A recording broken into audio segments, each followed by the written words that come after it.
আসসালামু আলাইকুম। আমি ইটালি ভেনিস শহর থেকে বলতেছি বর্তমানে।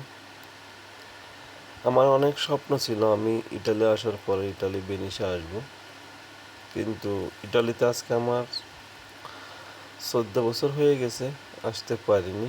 যাক, আজকে অনেক দিন পর আসলাম, তাই ইটালির ভেনিস শহরটা আপনাদেরকে দেখাইতেছি।